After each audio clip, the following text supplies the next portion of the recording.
everybody, both in person and online. Welcome to the South Syene Reconstruction Project second public meeting. I'm Andrew McFadden.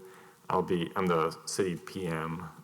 We also have with us online Sam Herheim, Kevin, and Lance, but from KL Engineering. That's the design team. And I just want everybody to know, as folks kind of start shuffling in here, that I'm personally, I like to let things soak in a little bit. So feel free if you need some time. We do have these design files online on the city website. So if you need a week to kind of read over, we'll have a survey, and feel free to call or email us at any time. We have a lot of info to get through tonight, so if it doesn't all soak in, feel free to rewatch this, and feel free to give us your info. So with that, I'll start sharing my screen.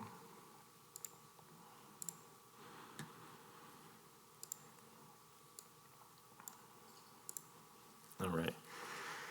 So as I mentioned, tonight is all about South Syene Reconstruction.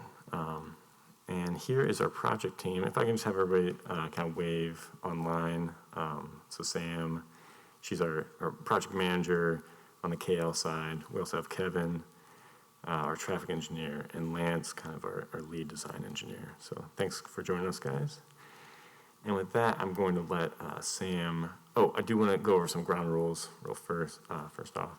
So there is no chat tonight. So unfortunately, if you have a comment as we go along, feel free to raise your hand, use that functionality. And if you're not familiar with that, you can also use the chat and it'll go to kind of our to Scott in the house, and he will let you know how to kind of use that and get it. Let me know, or feel free. Oh, can you not hear me? Oh, Scott, can you bump it up a little bit? No? I'll just try to get closer to the microphone. I guess I'm just saying, as we go along, if there's clarifying questions, feel free to use the hand raise, turn your camera on, raise your hand, or try to use the chat and get Scott's attention, and we'll get your answer. If you have a more in-depth question about any of these, we'll be kind of pausing periodically, but otherwise, please feel free to save your questions for the end. It might be answered, you never know, so I think that's just the most efficient. So with that, I really appreciate everybody being here, and I'll turn it over to Sam. Good evening, everyone. Can you guys hear me okay? Yep. Okay. I know that it was a little hard to hear Andrew. It sounded like Scott was maybe making some volume adjustments. So just, wave or let me know if I'm being too loud or too quiet through this. So to start with, we just have an agenda. We don't need to talk through this. We'll talk in detail about all of these things with all of our slides. But we have a lot to cover tonight and lots of information to share. So we're looking forward to talking through the project with you guys. Next slide, please, Andrew. So overall, our public engagement goals and process, this is the second of two public meetings we're holding. The first meeting was data gathering at a very concept level, and that was held earlier in 2021. At that meeting, we thought our second meeting would be held in late spring of 2021, but we got lots of feedback on the project concepts, and we ended up taking a step back and actually convening some small neighborhood resident stakeholder groups to talk further about the design concepts.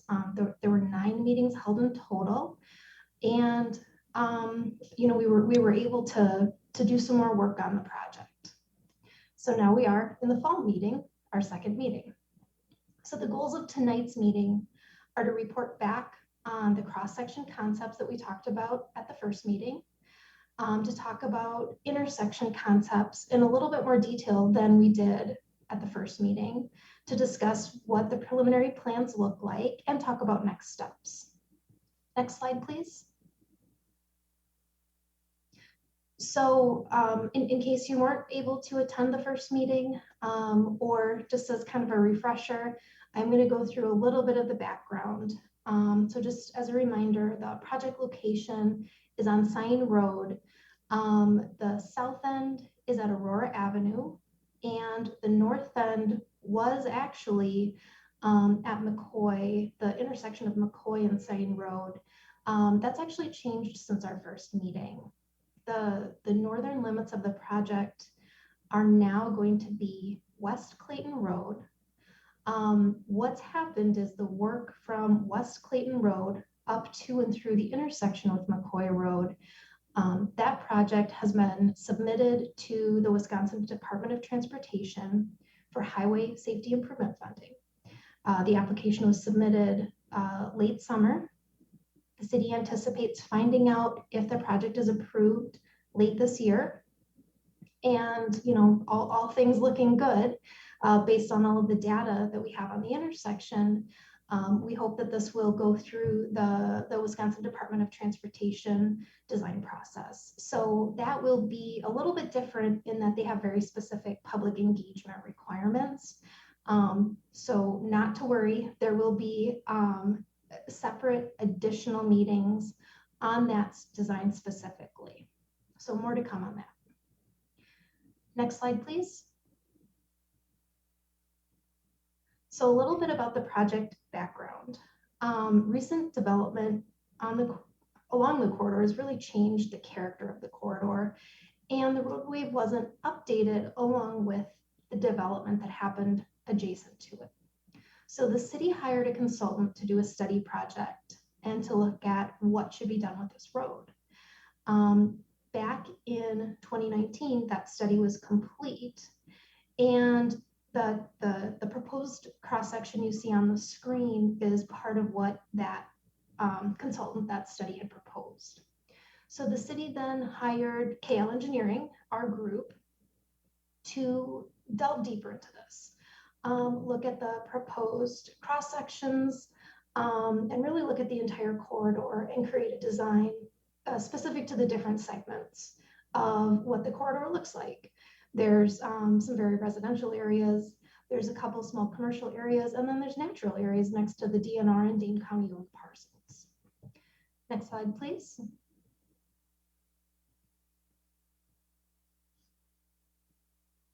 So the need for the project is really that kind of formerly very rural corridor transitioning to a very mixed use corridor. I thought that these aerial images were really cool and really showed how much change has happened in the last 20 years. Just looking at the same area of roadway from 2020 to 2022, I think it really shows the change of the area and really the needs that the roadway needs to provide. The pavement condition needs to be addressed, and intersection functionality is problematic at a couple of locations. Next slide, please. So to give you a summary of what we've heard so far, for the feedback that we've obtained through the first public meeting, there were comments and questions that happened during the meeting. There was an online survey, and there were also emails and calls directly to project team members. The feedback was varied. We got a lot of feedback on cross-section elements, intersections, you know, lots of different things. But the common themes, the things that people really seemed to all agree on, were concern with traffic speed and safety, a desire for lighting, really just at the intersections and other select locations, rather than having corridor-wide lighting. And there were a lot of comments about the parking between Ninebark, Central Park, and Argus Lane. And we'll talk about that a little bit further later in the presentation. The project website does include meeting video and survey results, and the link is below. If you look at the PDF of this presentation, which we'll put online after the meeting, you should be able to just, excuse me, click on the links right in that PDF and go to the website. Next slide, please. So like I had mentioned before, Based on all of the really varied feedback that we got from the first public meeting, the city convened small group meetings. They were created out of out of a group of residents and stakeholders, and they worked through kind of additional cross-section concepts. Sorry, thanks. Thanks, Andrew. Had a little slide goof there. Worked through additional cross-section concepts and talked about some the intersection concepts a little bit further. The project website includes notes from those meetings as well. Go ahead, next slide, please. So the cross-section selection itself, at the first meeting, we talked about having kind of variety depending on whether there was residential areas or kind of natural areas next to the roadway. But primarily, we were proposing 11-foot travel lanes and 6-foot buffered bicycle lanes. So what that means is that 4 feet is the bicycle lane area, and there's 2-foot painted buffer. So very similar to what you see on Lacey Road. Some of the segments included curb and gutter and or median down the middle. Once we started working with the small groups, the cross-section, we started looking at refined cross-sections, which were still varied based on the segment of Syene Road and what was around the roadway. But we started dialing into 10-foot travel lanes with those 6-foot buffered bicycle lanes, still with some segments including curb and gutter, and really median only at some intersections. Next slide, please. So the cross-section selection then went through the city review and approval process. It started at Common Council. It went to the Bicycle Committee, Transportation and Transit Committee, Board of Public Works, and then back to Council. There was a lot of discussion on the different elements, but what they ended up approving was the curb and gutter, 10-foot travel lanes, 6-foot buffered bicycle lanes, and then just for absolute clarity that there would be variable width terraces on either side of the road, 10-foot shared use path on the west side, and a 5-foot sidewalk on the east. And Andrew, I will turn it over to you for the next slide. Awesome, thank you, Sam. Thanks. Okay, so with all that said, so now we're kind of we're past the cross-section stage and we're into the corridor design stage. And so at this point, we'd like to kind of start walking through the roll plot, kind of this preliminary design, and talk about some of the kind of more spot level elements. And so what you see here is kind of overview. In a second, I'll kind of dive in and we can walk left to right, or basically south to north. But before I do that, I just kind of want to go over the highlights. So we do have some spot sanitary improvements, mainly on the south end. We have stormwater management, so that's going to be the curb and gutter, the underground pipe, that's going to lead to some expanded ponds in this area. We do have lighting at the intersections and at select locations, so mainly the pedestrian refuge islands and the intersections. As I mentioned, pedestrian refuge islands. Some speed reduction measures, so that's mainly going to be at the refuge islands, but also potentially at some of the intersections. And could also be things such as driver feedback signs that we've talked a lot about in some of the small group meetings. Some sidewalk additions in select locations, that's mainly just filling gaps, particularly south of East Sherrill on the east side. And then some path replacement. I know there's a few rough spots out there, and so that's mainly going to be centered on the north side of the project, but we'll be cleaning some of that up as we go. So with that, I will exit this and just kind of pop into the corridor plan. So this is all online right now, and so you're welcome to go check it out, and we welcome some specific comments. Again, the more specific you can be at the location, the better. And so, sorry, it's kind of washed out on the screen. But we're starting on the south end, and we will note that right now we're saying we're beginning the project north of Aurora. That will go further south. The current resurfacing project and water main is kind of starting up here. So we'll be clarifying the limits as probably in the next phase of design, but we will be talking a little bit more about Aurora a little bit later on.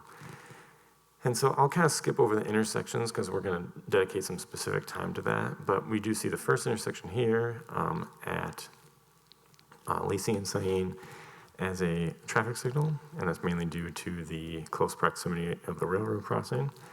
We will be continuing the reconstruction effort kind of west along Lacey Road, or Haight Farm Road in this case.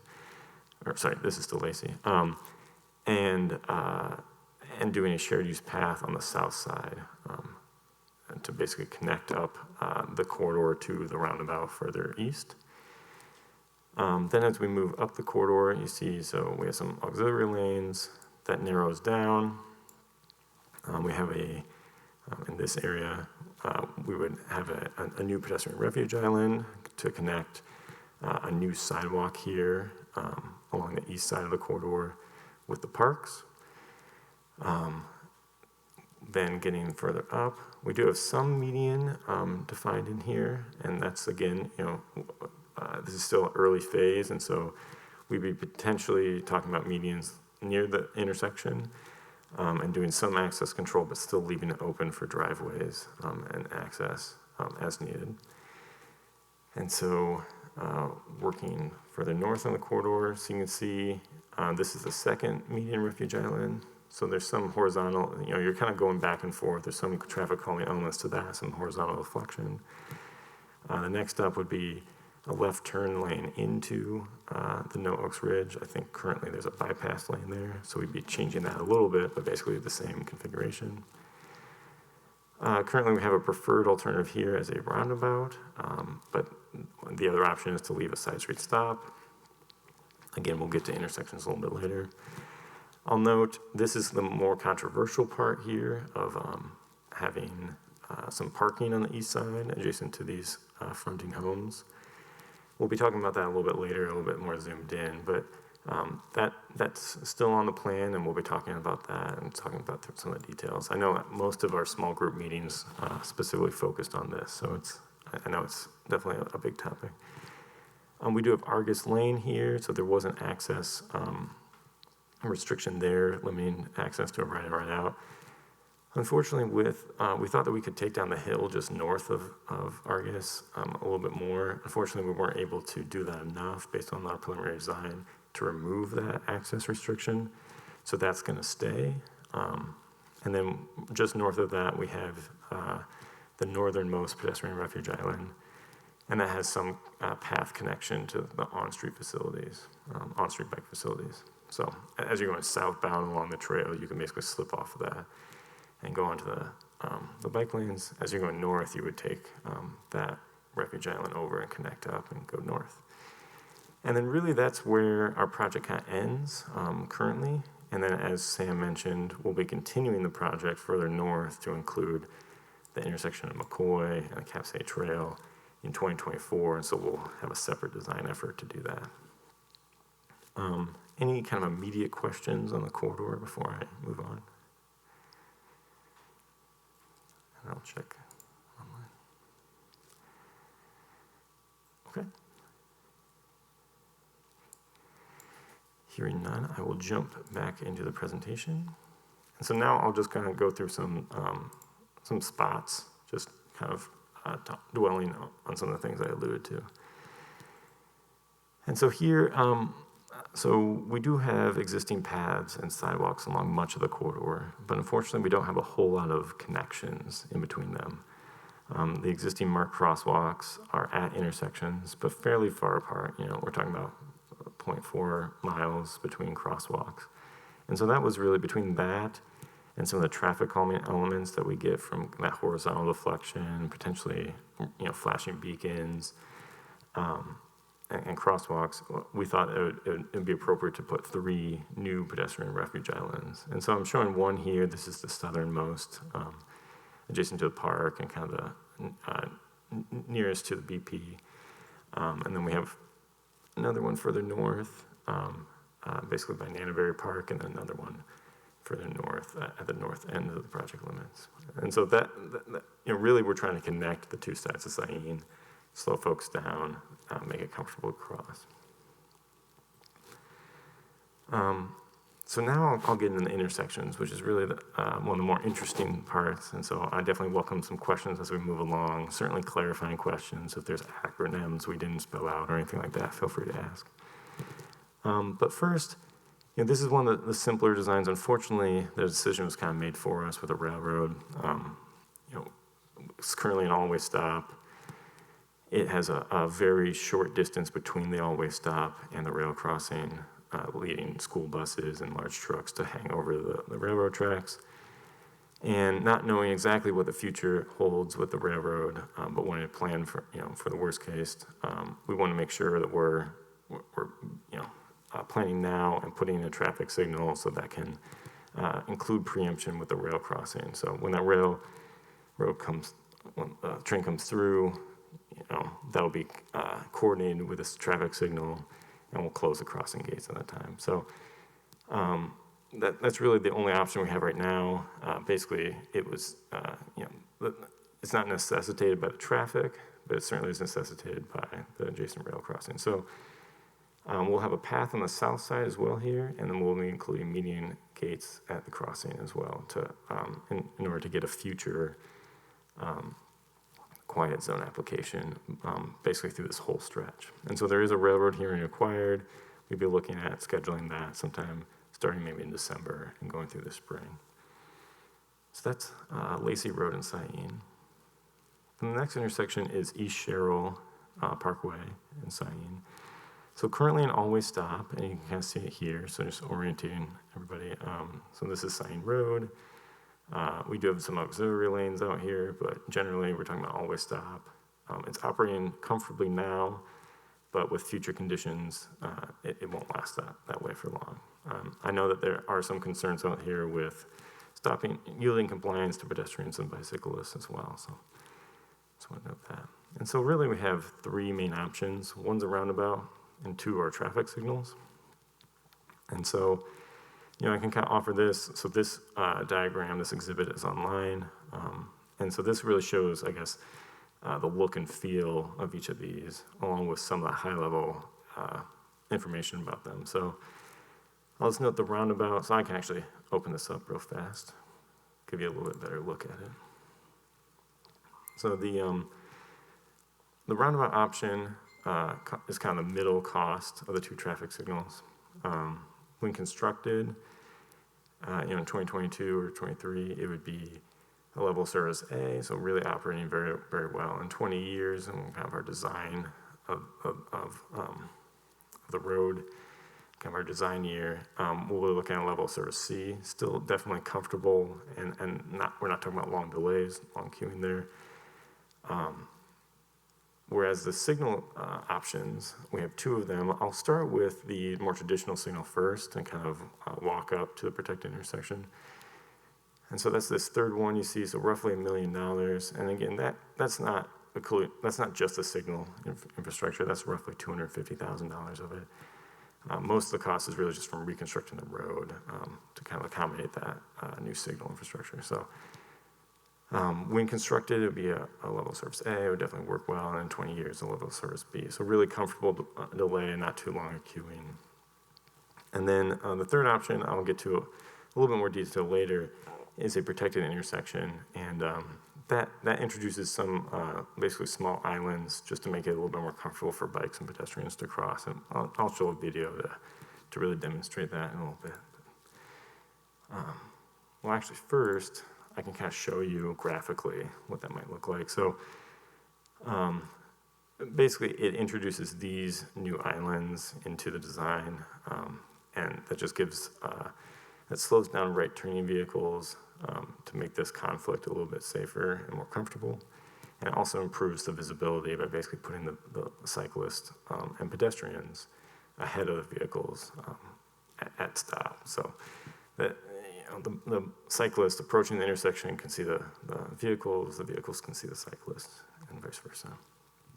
And so with that, I will show you just a quick video of what that is, and then I'll revisit all the options so that you can see them side by side.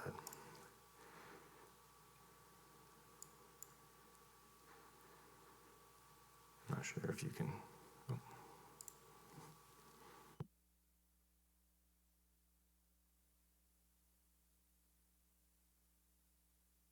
So I'll just describe what he's saying. Yeah, that makes sense.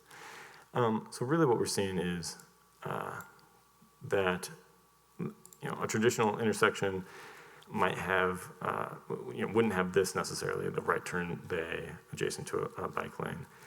But in this new design, which kind of stems from the Netherlands design, they extend the curb line and put in a small refuge island here. And so basically what that does is it allows the cyclist some room to kind of get ahead of the vehicles while kind of improving that conflict. And so once they put that kind of at all quadrants and then put some green paint in there, then it really becomes kind of an improved traditional signal. And so again, it really it's nothing new and totally crazy. It's just that we're basically allowing some of that additional space to improve visibility and to slow down right turn vehicles. And so I can definitely answer any questions you might have about this particular design, and then we can get back to all of the options if that's helpful. But otherwise, I'll just kind of let this play out. And hey, Andrew, I'm sorry to jump in. The audio is still a little bit fuzzy. I don't know if you can just get maybe a little closer to your microphone, Sure. Or it seems like it's just a little bit crackly. So just want to make sure everybody's hearing everything you're saying. Yeah, thanks, Sam. Yep. Okay, then I'll pull back up into this. And so basically I'll just kind of run back over all the options now that you're kind of familiar with what this new intersection concept is. So this would be the roundabout. The roundabout option has splitter islands on all approaches. And so basically that would, as a traditional signal, this is very similar to the ones at Lacey and Fayette. It's smaller than the ones at Nesbitt and Fitchburg, but basically the idea is similar to some of the single lane roundabouts in this area. And so as drivers go through, it's the same as every other roundabout as far as the pedestrian and cyclists. So as a cyclist comes up, they'll have slip lanes to basically take the shared use path over, cross back, and then get back onto the bike lane. We do incorporate the shared use path to basically just have that as one kind of common path on the west side. And then we also have the cycle track connecting to that on the east side. And so, this is similar. You can kind of imagine what a roundabout would look like out there. It has a bigger footprint. And I think and we'll get to some of the pros and cons, but generally we're talking about lower off-peak delay and a reduced occurrences of right-angle crashes compared to a traffic signal. On the traffic signal side, so whereas we would traditionally have bike lanes on street in a traditional signal, the protected intersection would shift those over to the right and basically create these little islands for bikes and pedestrians. And so I think I described the bike crossing fairly well, but from a pedestrian standpoint, say you're going to this future gas station from the residences up here, you would cross the bike lane first. So just to kind of zoom in, you cross the bike lane first, push the button if you have to, and then wait here. And then when you're ready to cross, you're just going to cross here, cross the vehicle lanes, and then you're going to cross the bike lane, and then go south. So. And then I guess the only other thing to mention would be a left-turning cyclist would come up to the intersection and stop, and then on green, they would get the green to go through, come up here, stop, and then wait for the light to turn to go again this way. And so those are just a couple examples of kind of general circulation. I'm happy to walk through any other ones, but otherwise I'll kind of get to the pros and cons of each of these. And so with that, the roundabout, as I mentioned, from a delay perspective, they're all very similar. So really that's not a big comparison here. From a cost perspective, the roundabout's kind of the middle option. The signal's the cheapest, and the protected intersection is going to be the most expensive. There's a good amount of unknowns here. There's not currently, as far as I know, another protected intersection in Wisconsin. So some of this work will be kind of new and involve quite a bit of hand work for the curb. So there's just some unknowns built into that. I think 1.5 is on the high end, but somewhere between 1.1 and 1.5. On the real estate, for the roundabout, we would have a small permanent interest. So basically we'd have to take a little bit of right away near the sign on the northwest corner. So basically near this area here, we're kind of getting close to the right-of-way line up there. The other ones, the signal options would only require temporary grading easements, so basically just to tie into existing services, nothing permanent. The bicycle facilities, so really with the roundabout, we're talking on road, and then you get onto a slip ramp, or you can take the lane in the roundabout and go through. On the protected intersection, you have designated cycle tracks or off-road through lanes through the intersection. And then for the signal, in some approaches where we have right turn bays, you would have your own dedicated lane. In other ones, you would have a lane to the right of the through lane, or you would share with vehicle lanes, depending upon the approach. For pedestrians, I will note one of the main cons of roundabouts is really that it's difficult for the visually impaired to kind of judge a gap. And it's also less dependable gaps than crossing with a signal. With a signal, you know when your crossing phase is, whereas with a roundabout, you kind of have to judge that, and depending upon the driver, ascertain whether or not they're going to stop for you. Whereas the signal, you guys are all very familiar with crossing with a signal and cross on the pedestrian phase. And the protected signal, there is some additional separation from the roadway, so you're kind of out on basically a pedestrian refuge island, but otherwise it's pretty much the same as a traditional signal. Some of the other things, as I mentioned before, there is less off-peak delay with roundabouts, so you don't have to stop in the off-peaks. You can just kind of roll through, and there's less right-angle crashes compared to a signal. That's just nobody can run the red when there's a large roundabout in front of them. There would be more side swipes and potentially rear ends depending upon the signal timing. And then there's not really a whole lot other for the signal. So with that, I do want to kind of open it up for questions before we move on to Nine Bark. Any questions about East Sherrill that we want to cover more here?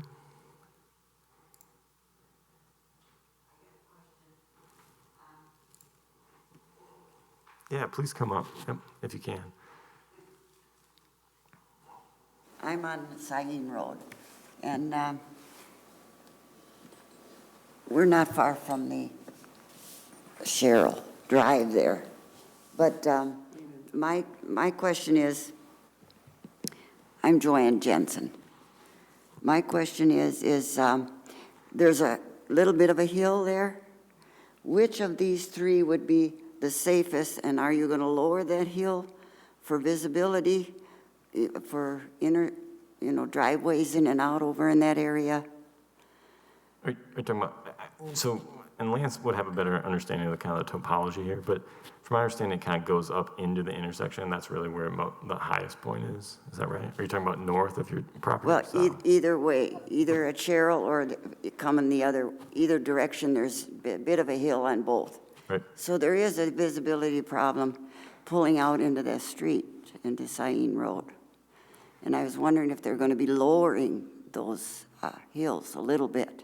Yeah, to the extent possible, we like to try to grade that out and basically smooth out those vertical. Yeah. Lance, feel free to correct me if I'm wrong on that. Mm-hmm. And then otherwise, I can talk about the intersections. No, that's correct. We're having some limitations on if we lower the road too much, we have to extend too far back into private property, and then we're building walls and doing a lot of work outside of the footprint of the road, but we do we are cognizant of lowering the road. It is on top of a hill, the intersection is, so it's important for us to get good sight distance on all directions, so yeah. I In couldn't, terms of the intersection control, I would say the roundabout has less platooning, so basically people are going to become a kind of more steady stream, whereas the signal would have more platooning potential, that basically you have a big group of people come in and then a little bit of break. At least from the south end. You wouldn't really have anything like that from the north end, because we're not talking about signals up there, so does that make sense? yeah, it does, but they will be lowering the hill, To some the extent. heights there of those hills. And the only other thing I'll mention is the roundabout would potentially slow folks down a little bit. Just as they go through there, they can only go up to 25 or 30 to actually get around the curves. Make it safer. Yep. Okay, and then there was a sidewalk situation. We weren't interested in having a sidewalk in front of our home Okay. at coming up. And we have trouble with the mailbox. Is that going to be changed to the other side of the street? Or, because that too is a problem, getting to the mailbox and getting back Sure. Yep. with the traffic, so. And I can go back to the kind of overall exhibit for that. So we would have some medians there. We can kind of work with how those end by your property or begin. So basically you would have the option of either using that to basically cross the street in two phases, or just use the kind of shadow of that median to cross. If that makes sense. So I can kind of zoom in. Thank you. Yeah. That's it for now. Okay. Awesome. Thank you.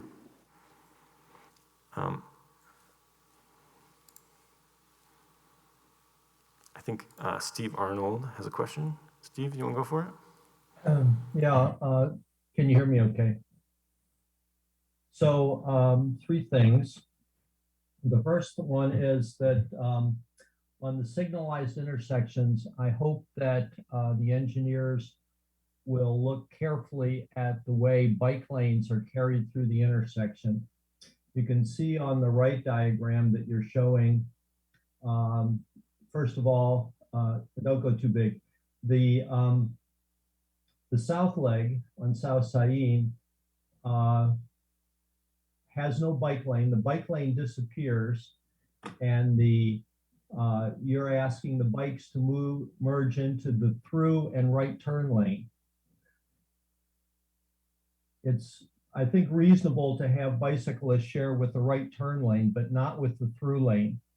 So if you go with this intersection design, I think you really need to continue the bike lane up through the intersection in addition to the right turn lane. You have on the west leg an approaching bike lane. Well, you have bike lanes in both directions. There are no bike lanes on East Sherrill Parkway.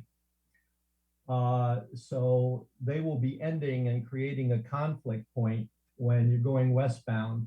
And when you're coming eastbound, there's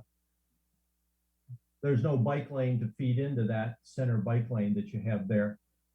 You may have a lot of real estate to use, and you may feel you have room for a bike lane, but since there's no bike lane feeding it, that might not be the best thing.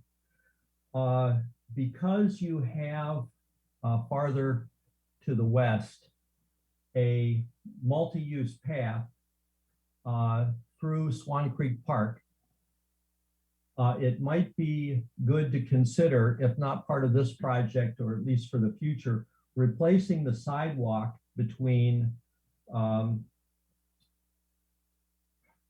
what's the road to the west? Sorry. That's, I'm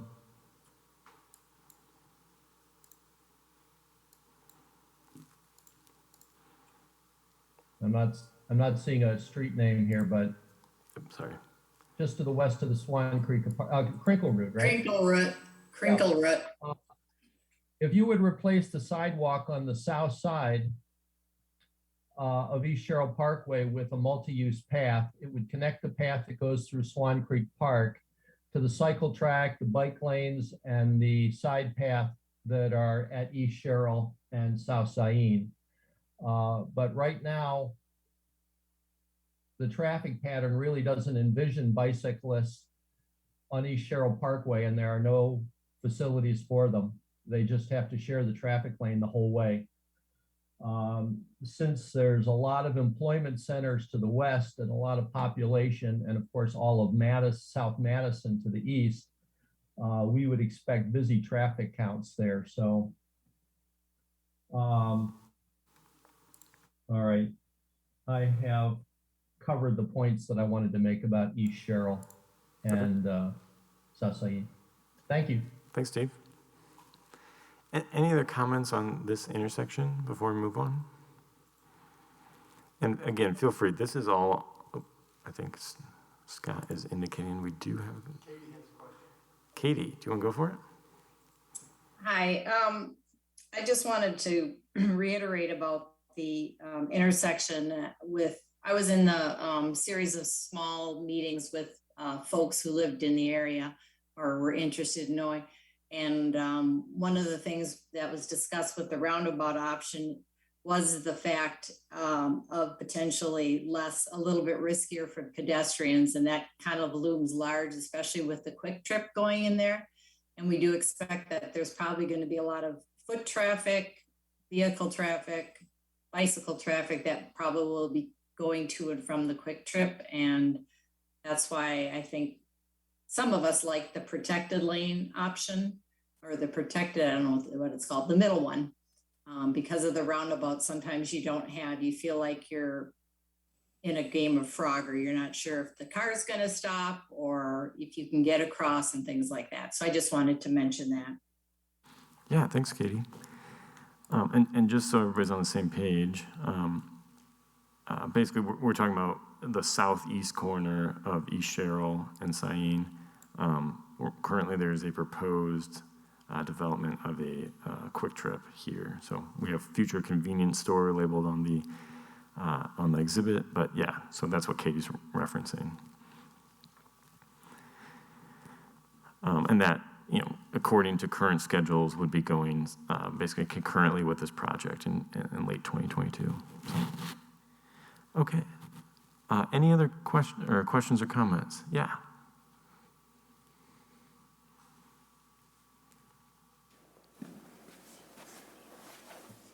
Paul Sutphin of Irish Lane.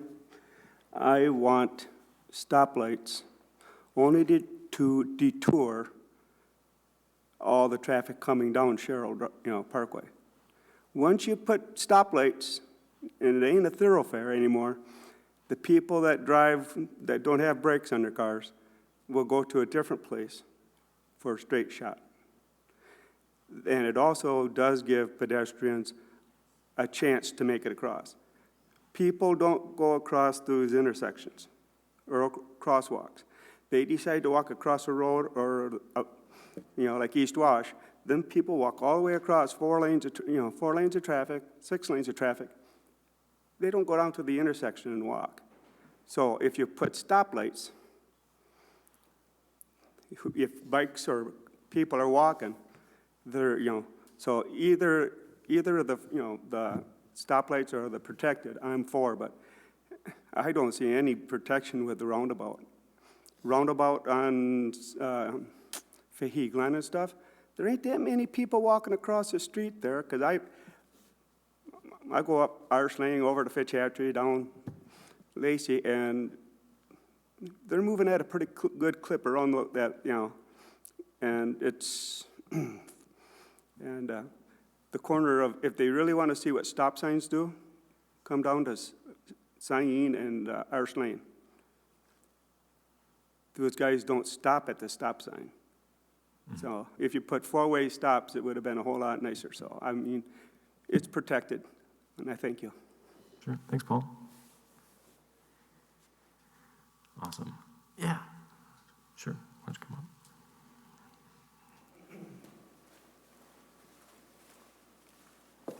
Hi, my name is Scott Nelson. I live right on the side of Syene and over on Boulder Lane. The one thing I noticed that we haven't addressed yet is the traffic flow. We're keeping The same issue we have is a lot of flow of traffic in Syene and on East Sherrill. Have we talked ever about signage and suggested routes? Because we have 4-lane roads that are going out once the bridge gets fixed. But today on Syene, I see construction trucks coming through semis. So the city has to start educating people that there are routes that we can take because we have a herd mentality in this country of doing the same thing. So the thing we need to do is start educating people first, because that way, if we can start pushing them to the 4-lane highways, it's more expedient for them. Because once we start putting some stoplights, in which I agree with that, I lived in England for 3 years with roundabouts. They're used to it. Americans can't change, so they'll still have a problem with them. So the thing we need to do is start educating people, and we need to start dictating flow ways for people to drive, to get away from these neighborhoods. And this is just not, for me, about an uptown crossing thing. It's for all the neighborhoods there, because we're all being impacted. Because every morning, they think it's a racetrack, 7 o'clock and 8 o'clock. So I think we need to also get people educated, and especially the condos and the rental areas. These are big blocks coming in of people who are using the same tracks all the time when they need to be pushed out to Highway 14 and the other ways to get around these neighborhoods. Because it's not only Uptown Crossing that's hitting, it's hitting everybody. Thanks. Yeah, thank you. And I will note, just a quick note, that this is a minor arterial as part of our comprehensive plan. And so, I struggle a little bit. I think my main intention here is if we can't divert folks, can't get rid of the volume, at least we can slow them down. I think that's really from a safety perspective, we want to make sure we're doing everything we can to make this more of a residential arterial. I know that's hard, and ideally we would just lose some of the volume as well and push those over to the US 14s and other roadways, but that are designed for higher speed, higher volume traffic. But I just want to be realistic. This is still going to be an arterial street, and so we'll still expect some traffic through here, but hopefully we'll be able to make them go slower. Andrew?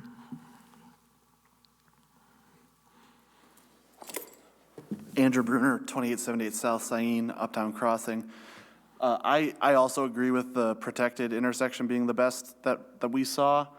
My only worry with that is if a roundabout isn't established to the north at Central and 9 Bark, that there will basically be, we're taking out 2 stop signs, adding 2 lights, and then not having any stops. So to me, that could, I'm a little worried about just a straight stretch of driving with no reason to stop. So I think the protected intersection is good here, but I think that might, without getting too far ahead of myself, it might skew some decisions we make later on in regards to the other intersection. Okay, yeah, that's a good point. Katie, I think you had another question? I just wanted to say to the other gentleman before that, I mean, I think part of the main reason for this project is to address the fact of the speed and the fact that the neighborhood and the surroundings have changed. And also too, I would think a natural deterrent once the road is under construction, people are not going to use it. They're going to find an alternative route. And sometimes they find an alternative route like the 4-lane, and then they stick with it. So it might be a prophecy that's fulfilled once the project is underway. Sure. Paul, I think you had one more thing. And then I think we want to take kind of our last comments on this before moving on to the next intersection. That lady that's just talking, they put water main down Syene. They couldn't shut one lane down. They had to go across Irish Lane and Syene with water main. The guy and the lady almost got hit 3 times out there. Fitchburg police showed up. And the only thing they said is, how fast can you get it filled in? You can't stop traffic. Traffic never once let up for that whole, putting that water main in. And the guys, the guys out there were just itching their heads like, don't they say a detour, road closed? It's so bad that at night, they take the road closed barricade off and drive up Syene towards East Sherrill. So, no, that's how come I'm gonna be, I'll be up there with cameras when they do this, that intersection, because you guys can't close it. You can't close a simple Irish Lane and Syene. Right. And then just the other day, no, it'd be Friday, man stopped, went across, started going across. The guy came down Irish Lane off the hill to the west, never stopped at the stop sign.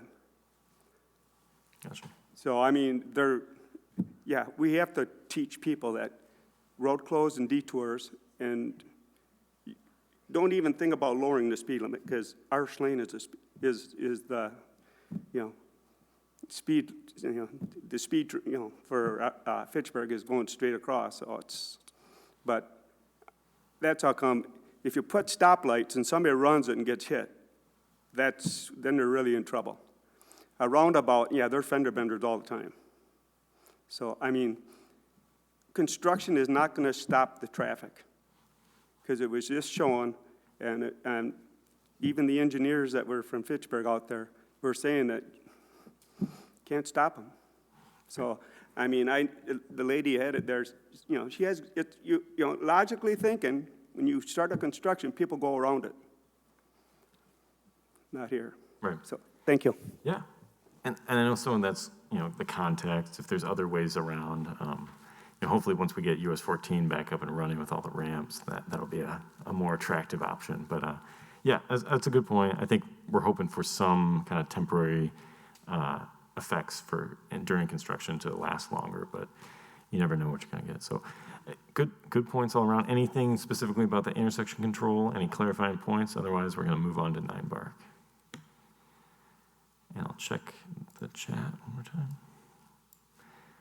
Okay, well, thanks, everybody. All right. So moving on. And again, I know there's a lot here. There's a new intersection. So feel free to watch the video online with the sound on and learn a little bit more. And let me know if you have any questions about this. Moving on to 9 Bark. So this is the existing conditions. So currently a side street stop, 9 Bark and Central Park Drive have to stop. The two options we're proposing here are kind of to maintain that side street stop with a traffic island on the south side and auxiliary lanes in a very similar fashion where they're out there right now, or to do a single lane roundabout, basically a compact roundabout. This would be very similar to Fayette, but smaller. And so basically here, we're looking from a cost perspective, obviously kind of sticking with a existing condition, just repaving or reconstructing the road is going to be much cheaper with $350,000 versus the $670,000. But then it doesn't come with some of the traffic calming benefits that we're getting with the roundabout. I think the other thing would be basically from a pros and cons perspective, 20 years later, we basically would be expecting further delays to be exacerbated by basically on the side streets. So those queues would get longer as volume picks up on South Syene. So basically you're going to have less gaps to get through and then less options to kind of shoot that gap and get onto South Syene. So that's kind of what the side street delay is showing. So basically this will be failing in the next 20 years, whereas the roundabout option does kind of persist longer, does have that additional capacity to withstand additional increases of potential traffic coming from Central Park Place. And with that, I can kind of go into some of the pros and cons of the two options. And so basically, this is kind of what I showed you. So the current level of service kind of is borderline acceptable delay. And in 20 years, it would be a level of service F. Basically, we expect, I believe that's, Lance, correct me if I'm wrong, but I believe that's more than 35 seconds of side street delay. That's all right. Kevin, why don't you jump in? Yes, that's correct. Okay, awesome. Whereas the roundabout does have lower delay, basically, it's a roundabout just like the Lacey and Fayette. You can handle more of that volume. I will say on the real estate side of things, obviously, to kind of use the existing footprint would have little to no real estate impact, whereas the roundabout option does have some temporary easements just to do grading. Bike lanes, so basically on the side street stop, we will have bike lanes, or folks can use the travel lanes if they would like to. The roundabout, we will have, obviously, bikes can take the lane and go through the roundabout, or they can use the slip lanes. On the pedestrian side, in order to cross Syene, it may be hard to find gaps. We would have this pedestrian refuge island on the south side, so you can do a two-stretch crossing. But otherwise, there's really no other stopping Syene traffic, and so that'd be very similar to the existing conditions. But on the roundabout side, it would be difficult for the vision impaired to judge gaps, and also in some cases not knowing the driver and whether or not they're going to yield for you, especially as they're coming out of the intersection. So sometimes, coming into the intersection, it's more controlled. You might have more confidence there. As they exit and these sorts of legs, there's just less assurance that folks are going to stop for you. But that's just the general condition with roundabouts. They would be going slower though versus the side street stop. So, and then really that's the big thing. The roundabout's going to cost more, but it's going to offer traffic calming, and that's really the comparison. And so, with that, I can open it up for folks to talk. Yeah, Andrew. Or ask questions. Thank you. Really, I think this is the most important intersection for the residents of Uptown Crossing. It was addressed in our council meeting in the proposal that was submitted to the council that the number one priority is traffic calming and slowing traffic.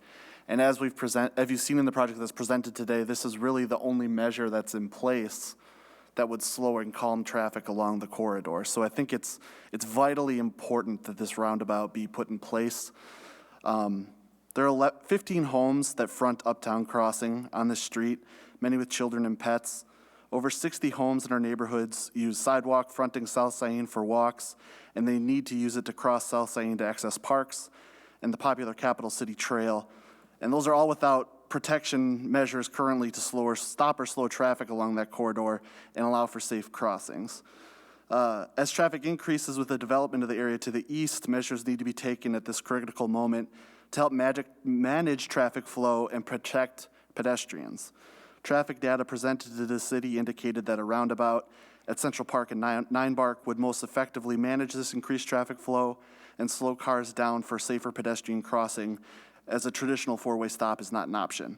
So we're really hoping that this will be considered to really protect the citizens of Uptown Crossing. Thank you. Thank you, Andrew. Katie, I think you had a comment. Yeah, I just had a couple of questions. I know at our last small group meeting, you mentioned that the engineers said that the original size of the roundabout that would be potentially proposed here had to be built a little bit bigger in order to ensure that the traffic would slow down better going through the roundabout. So if that's the case, does that take any more real estate into like the terraces and anything like that area? That's my one question. Maybe somebody can answer that quickly. Yeah, Sam or Lance, Andrew, do you want me to? Yeah. So what we're showing today is actually a little bit larger footprint than what we were initially looking at. So this does account for that slightly larger footprint. It is a little bit smaller than some other traditional roundabouts, but it does allow for the traversing of larger trucks, and still allows for that kind of traffic calming. So we don't anticipate that this roundabout would get bigger with additional impacts. This is already reflecting that slightly larger size. So the slightly larger side does not encroach into any more green space than the smaller one. It's not like you're going to be taking green space from the northwest corner of the street, or where there's larger green space? I'm just curious. Yeah, so we will need space to make those path connections that are shown. And we are showing a little bit of additional space in that kind of northwest quadrant, which would be kind of by that neighborhood sign. That said, we actually, this is the most conservative footprint we're looking at right now. We've been looking at that corner specifically and think that there's other ways that we can combine the path and sidewalk to minimize the amount of space right there by that sign in the northwest corner. Okay. All right, thank you. And then I just had a follow-up. If for some reason it was decided that the stop sign would stay, I don't feel confident that in 20 years or 10 years when a light is really needed, will it ever actually get installed, or will there, I have fears of no money and etc. So I feel like the roundabout, might be, if we can get what we need right away, I'm just afraid that we won't ever get a stoplight if it ever comes to that down the road. Yep, and that's a good point. So, I'll only mention that we use warrants to basically justify traffic signal installations. And so we wouldn't be even looking at a signal here until it would meet one of those warrants. Right, but I can't. Right, but would that happen in 20 years? I mean, I just, right. I prefer the roundabout myself. I think it's hard to cross as it is now. I walk dogs all over the place in there, and it's tough now to cross. I don't know, I think there's pedestrian challenges with roundabouts, but I think this will slow the traffic down. And I just worry there won't be a stoplight. There won't be any money for a stoplight in 10 or 15 or 20 years. Yep, I'll mention that there is no current funding for an additional stoplight. So, yep, that's a good point. Steve, I think you had your hand up next, and I think we have some folks in the audience. I did, thank you. The same comments as before. Watch for how the bike lanes go through these intersections. There are no bike facilities except on that first block of Central Park Place, but it doesn't connect to anything on the other side. If you need that real estate, make it a shared lane.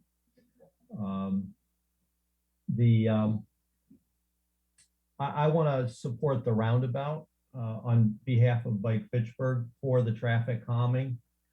And one small detail of the design that's shown for the roundabout, the bike lanes where the up ramps to the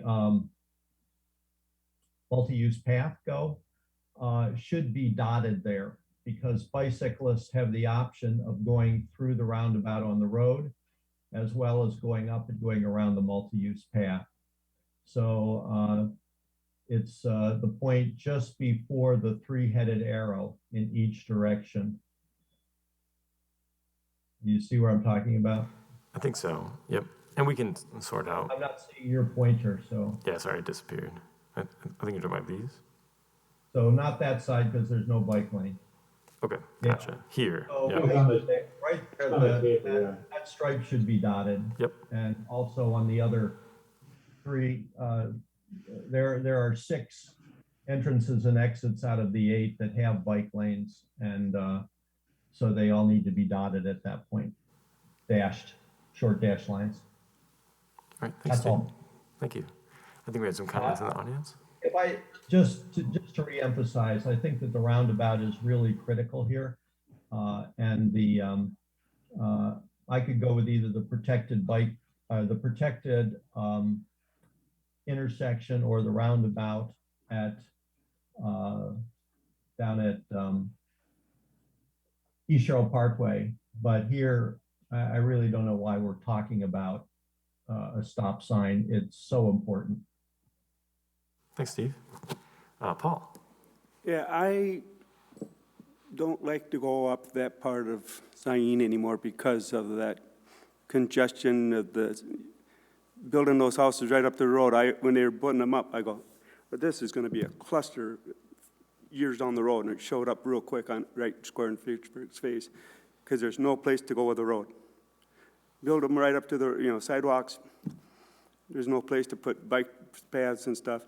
But I'm gonna go with a roundabout, but down in Beloit, they have a subdivision. They put a roundabout, they put speed bumps on the main thoroughfare, not the ones that we're turning off. And as they keep on building out in the fields to the east, could we ever make that central place as either in or out drive that would cut down the traffic? If you put a roundabout and you put Park Place only going in or going out, which would stop a lot of traffic. But I think once traffic goes through there, and if you put a speed bump, and you cut the traffic down to 35 miles an hour going around there, it's going to be a lot of help for everybody. Sure. I never thought of it until just lately. I was down in Beloit, and it's, man, because people put their brakes on, went over it, they're up to 25 miles an hour again. So it's just, yeah, it's definitely a good deterrent to slow the traffic, but not stop it. Mm-hmm. Because, we've speed hump on Syene or on Central Park? On Syene, because that's the thorough. If you take that thoroughfare out of there and people put slow up, I mean it's going to help everybody in that whole area. Because if you just do it on the side street, they're still going to drive going around the speed. We typically don't put raised crossings or speed bumps on arterials, like saying. I mean, it's a good point, and I think we're naturally going to expect folks to slow down to 25 or less around the roundabout. So, the raised crossing or speed bump, as you call it, would just reinforce that. Well, it's certainly something. I was following a guy. I mean, he was following two other ones that went around the roundabout on Lacey Road at 45. The old speed, thing with speeding. Your speed. Right. So I'll note. I mean, it's not. We're past the stop signs because it's not just a country road anymore. Mm-hmm. It's a city street, and the roundabout with because there's going to be a lot more traffic, years, this year, next year, coming off of Central Place there. Yep.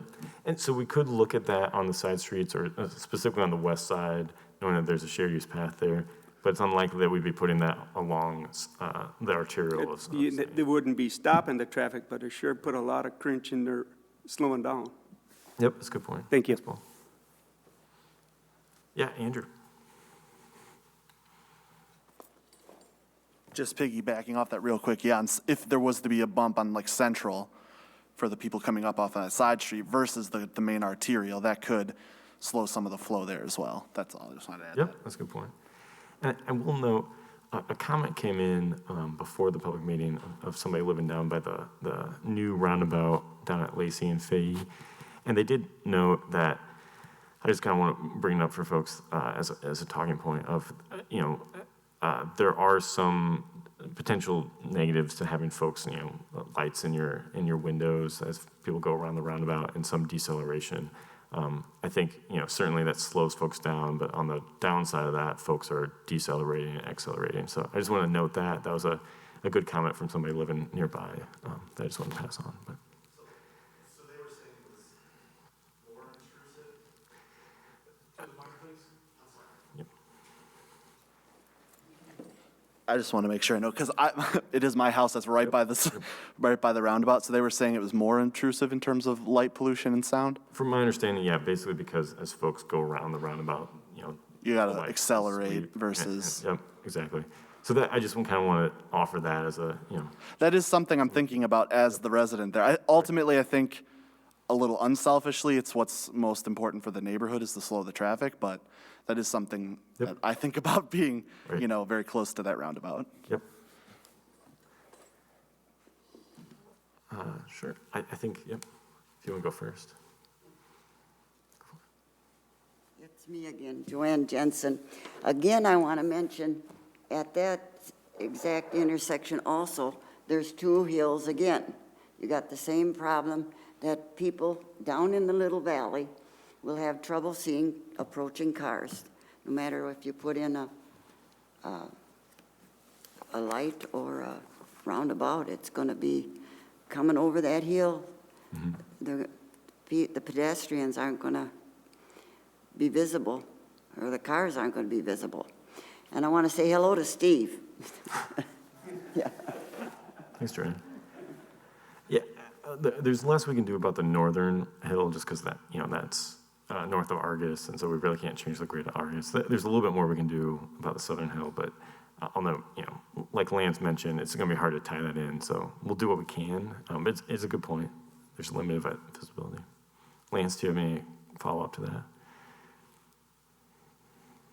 Oh, not really. It's something we try to balance on all directions, and it's kind of an iterative process, but we try to look at all the impacts and try to balance the needs and sightlines as best we can. So, Thanks, Lance. Any more? Oh, yeah, go for it.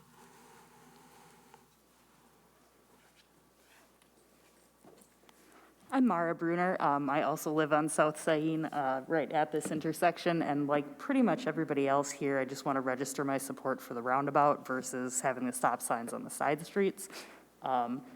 We've pretty much covered all the reasons why. We got to slow the traffic down. It's really not safe for people right now. More crossings, I think, would be a really great thing at this intersection.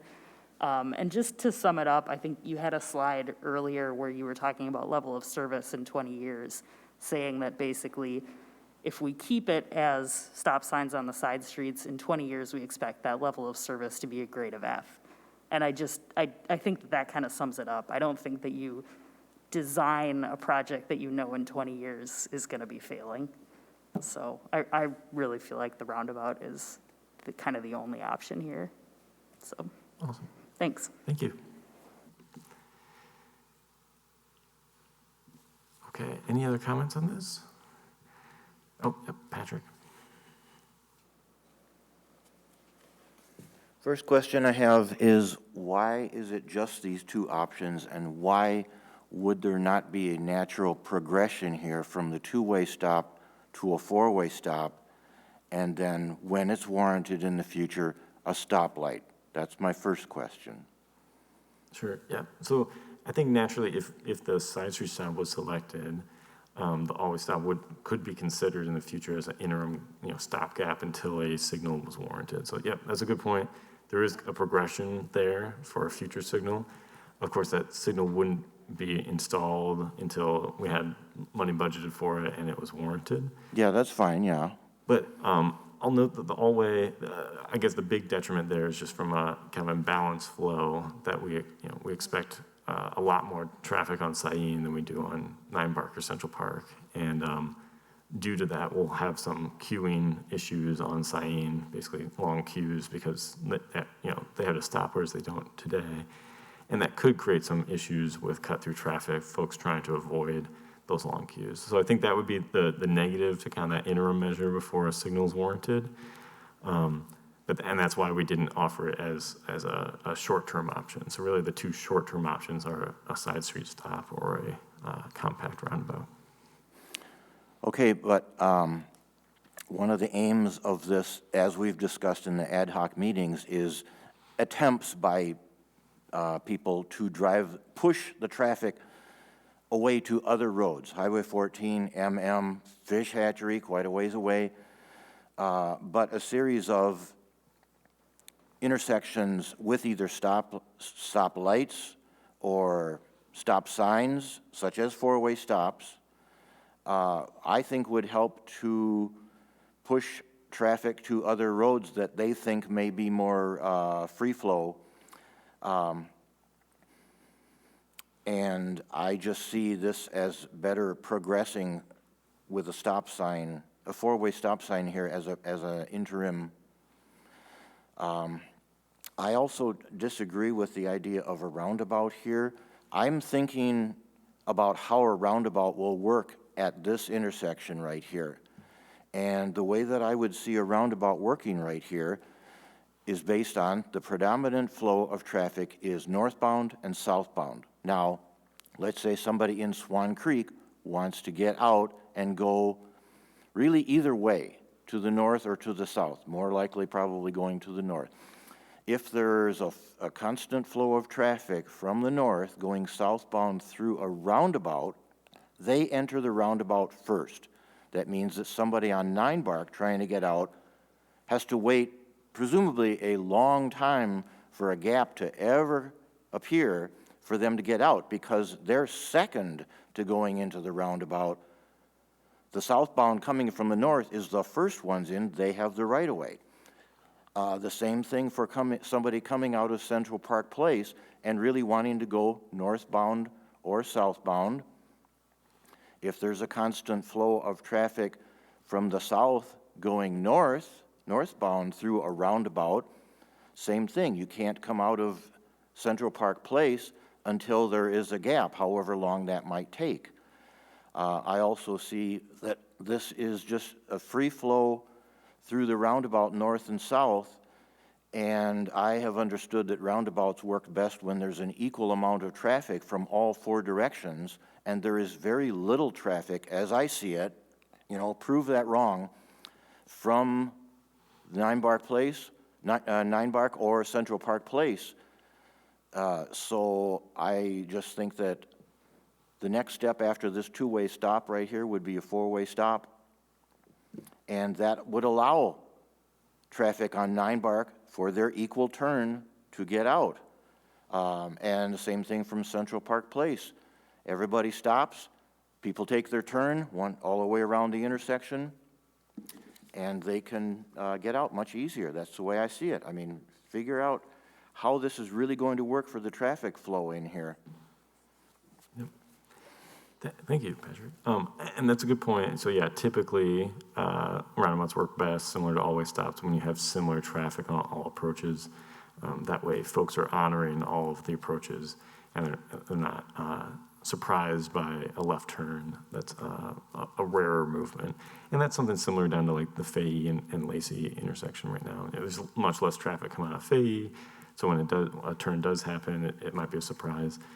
That's partly one of the reasons why we went with the larger radius roundabout, just so that you have a little bit more of that time, that reaction time to react to that. But that's a good point. Ideally, we would have more balanced traffic. We don't in this case. It still would be an easier movement to make with a roundabout than with a side street stop to get out of that, because everybody's going slow and there's some understanding that folks have to yield to each other. So, and Sam or Kevin, if you have other comments, feel free to jump in if I missed something. No? Okay. Katie, I think you had your hand up. Yeah, I live on 9 Bark between Syene and Crinkleroot, so I'm almost at ground zero, and there's plenty of traffic turning from 9 Bark and also on Central Park Place. So to say that there isn't any traffic coming out of 9 Bark or Central Park Place to get onto Syene in either directions is not really accurate. And if you don't live in the area, you may not know that. And we're already having to wait to turn left or right to get out. So I don't think adding a roundabout is going to make our wait any less. I think or any more, it's going to probably make it less. So I think a roundabout is probably preferable than leaving it as a side stop. And going to a 4-way stop, it was discussed in our meeting. There isn't the traffic counts on either side to warrant that. So there's no point in discussing that for an immediate solution. Oh, sorry. Thank you, Katie. I think that there's somebody with a hand up. Andrew. One more very quick thing to add to that is that there is planned development down Central Park Place to the retail and more apartment buildings down there eventually. I think that is the plan. I don't think it's finalized, but there could be more development down there that would increase traffic along that corridor as well and balance that traffic out a little more. Yep, and that's a good point. And our current projections don't assume a lot of that traffic's coming this way because there's, other options to get to US 14. But as we discussed in some of our small group meetings, there's a lot of unknowns about that, depending upon what type of land use it is and where they're going. And who knows, what happens in the future for the greater network. So the roundabout does give more of that robust capacity than certainly a side street stop, but similar to a future signal. But Can I add to that, Andrew? yeah. Yeah. So over time, the north-south this is according to the Uptown Neighborhood Plan. Over time, as that fills in, the north-south traffic will become less important, and this intersection will be more important in serving the 900 plus units that are in Swan Creek that want to get over to the future transit station and the retail that will be 9 Bark in that mixed-use neighborhood. Right now, it's a little hard to imagine because we don't have any commercial, but that will start next year. Great, thanks, Steve. Any other comments on this intersection before we move on? Yeah, Paul? Oh, why don't you come up just so everybody can hear you online? Thank you.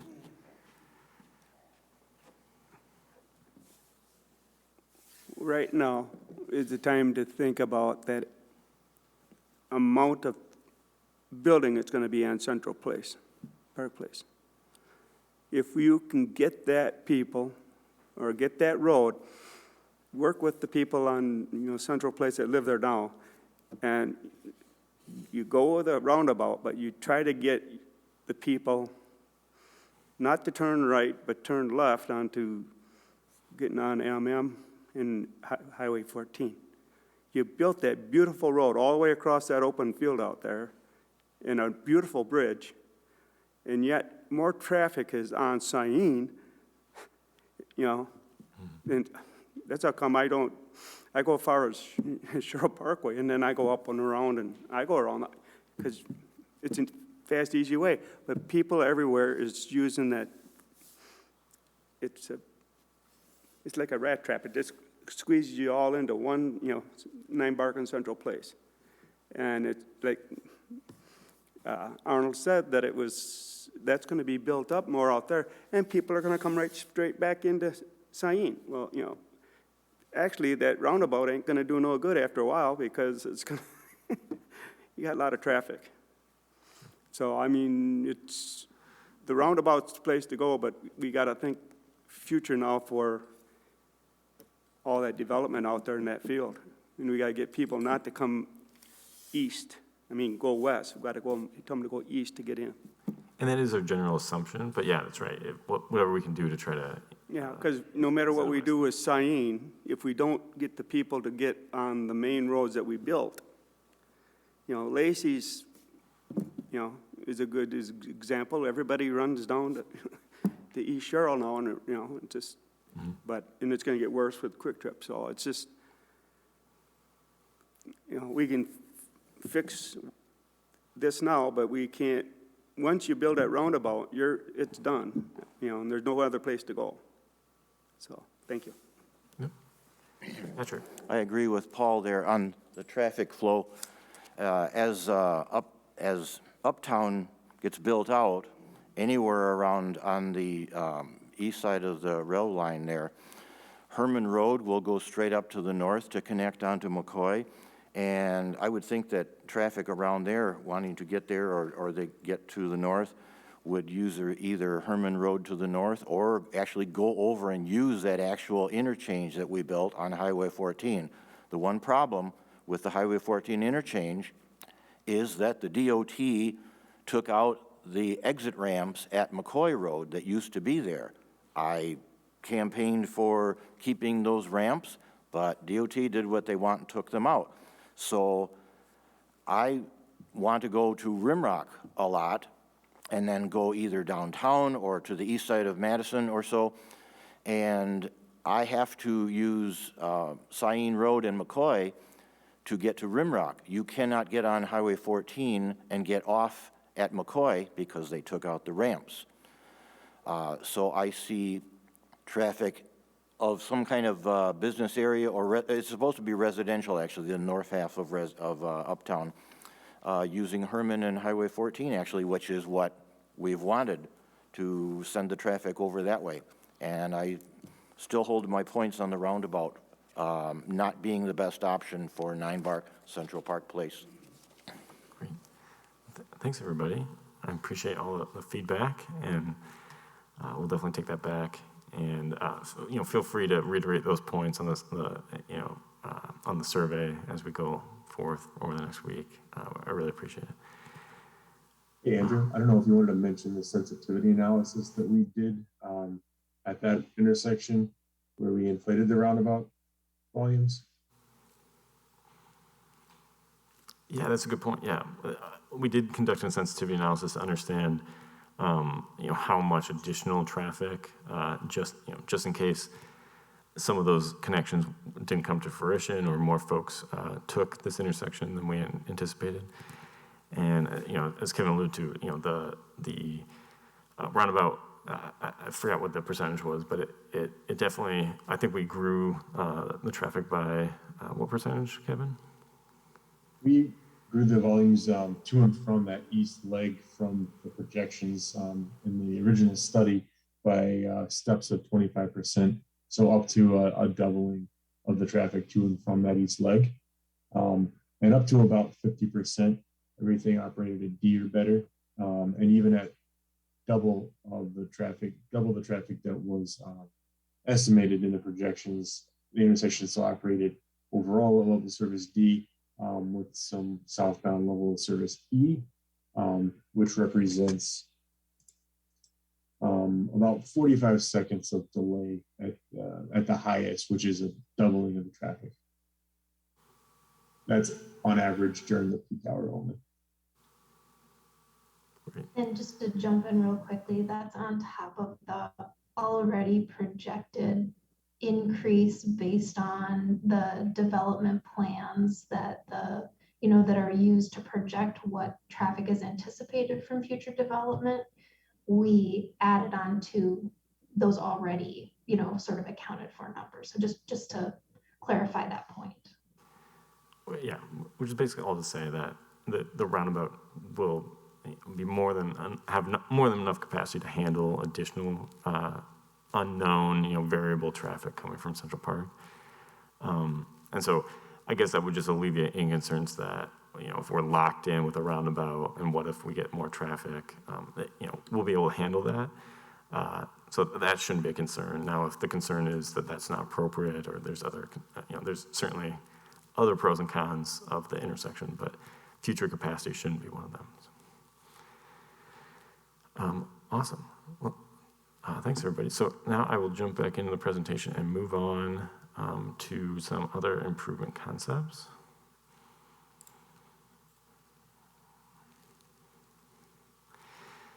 Okay. And so this, I noted that I was going to come back to this and talk a little bit more. First, Aurora and Argus. So Aurora's down here. It currently has a right-in, right-out turn restriction. And really, some of the history on that, I believe when this development went in, that was the condition of the development. And mainly was just to alleviate any concerns of a vehicle trying to take a northbound left into the property from delaying folks, trying to go northbound through on Syene.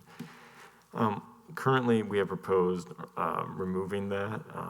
It seems like the current compliance is pretty low. We have some signage out there, but people ignore it. And so we've been generally saying that we would look to remove that and basically have this be a full movement access, just to basically be in line with how people are actually using it. We have a similar configuration up at Argus. That one was in place, as far as I know, due to a site distance issue with this hill to the north. And so we'll leave this one in, as I noted earlier, mainly just because taking this left turn out, you really can't do that safely under our current design assumptions with a southbound vehicle going 35 to 45 miles an hour. You just don't have enough of a view site distance to do that safely. So we are planning on leaving that turn restriction in. So I want to note that. And then the other thing that you'll see on here is the on-street parking. And so I just want to clarify a few things. I think some of the misconceptions at the first meeting were my doing, talking a little bit more about, getting into the west property line. And so I just want to clarify. So we had a lot of discussions with our small group, and I think there was a lot of great points made. I met out with folks on site just to kind of sketch it out and draw it out in paint. And really what I think we came down to was the fairest way to do this without impacting the historic property and kind of the general corridor is to really talk about the east side parking as a trade-off between either terrace, a 7-foot terrace, or an 8-foot parking lane. And so, really that's what we're showing here, and I can kind of zoom in on the exhibit. And so, we took away basically any of the impacts to the west side, and especially with the narrower cross-section. We're really not impacting the west side, these historic trees, aside from our grading limits of just our general roadway. So what you see here is basically, we've narrowed this decision down to, right now we're showing 5 parking spots here, so 2 groups of 5 to total 10 parking spots along the eastern frontage of the block between Argus and Central Park Place. And there's a lot of comments. Folks felt like, they're going to delay bikes, they're going to delay vehicles, and to some degree that's true. There's no other on-street parking on Syene, so this would be atypical. But this is also one of the really the largest single block of fronting houses. There are some other fronting houses, Joanne's, the Jensen's. But this is the full block, and so this would really be the most appropriate place to put parking. These folks, other than side streets, they really don't have any additional parking outside of what they have in their garage. And so we wanted to, carry this forward, just kind of clarify some of the I guess,